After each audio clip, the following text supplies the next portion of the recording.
أنعمت عليهم غير المغضوب عليهم ولا الضالين.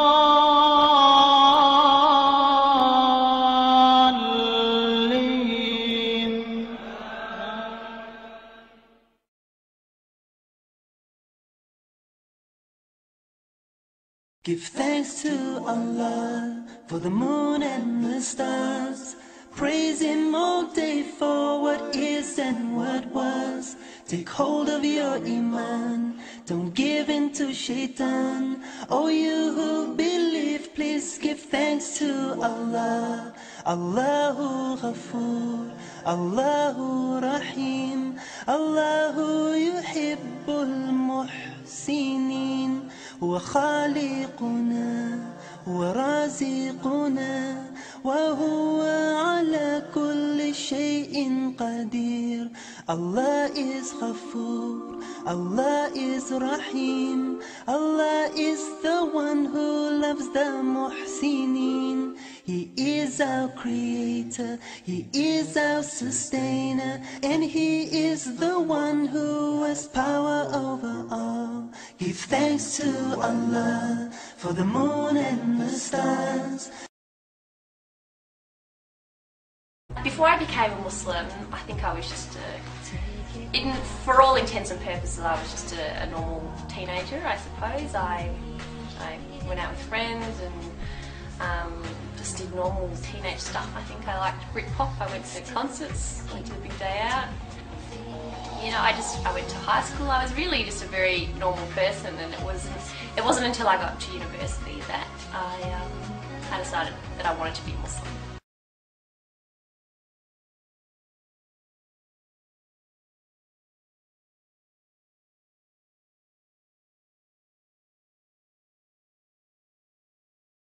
When I was about 17, I started to question why I believed what I believed.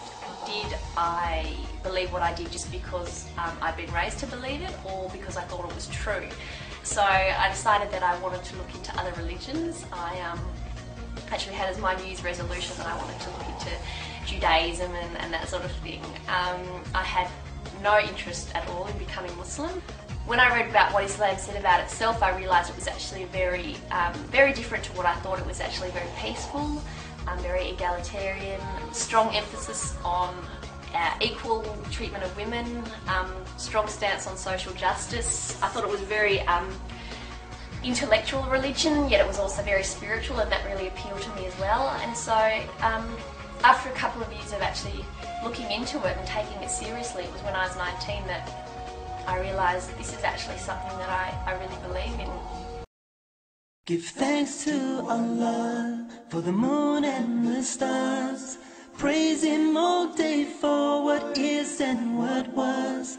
Take hold of your iman, don't give in to shaitan. Oh, you who believe, please give thanks to Allah. Daily life hasn't changed at all, and in other ways it's changed quite profoundly, I think.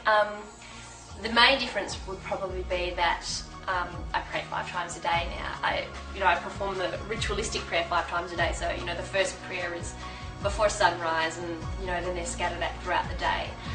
So that's changed. But I still feel, and obviously I wear the headscarf now, which I didn't do before I was Muslim. In other ways, I don't feel like I've changed a lot. I'm still the same person. I still crack the same stupid jokes, and I still like the same sort of things. And I've still got a lot of the same cool friends I had before, and some cool new friends that I've made since becoming Muslim, some of whom are Muslim and some aren't. I am a Muslim, Islam my deen, Allah my Lord, His word Quran, Muhammad Prophet, praise be upon. I'm a Muslim. We live in a society where women are constantly objectified. How many times do we turn on the TV or drive past a billboard where a half-naked woman is being used to sell spaghetti or toothbrushes or carpet or whatever? By wearing the hijab, these women are saying, I don't want to be a part of that, and I want to be taken more for my mind than the size of my chest or how long my legs are or what kind of hair I have or anything like that. God has chosen the women in this society to be the flag bearers for Islam. You know, my husband has a beard, but people can't necessarily tell that he's Muslim, you know. He just really sort of fits in with everybody else. But for me, as soon as someone sees me, they know that I'm Muslim, and so I'm like the flag bearer or the ambassador for Islam, and I find it really interesting that God chose women for that role and not for men. Allahu Ghafoor, Allahu Rahim, Allahu Yuhibbul Muhsinin, wa Khaliquna, wa Raziquna, wa Huwa ala kulli I think there certainly are shay'in stereotypes qadir. of Muslims. You know, people will assume that I'm oppressed or that I don't speak English or that sort of thing, or assume that my husband is a terrorist or whatever.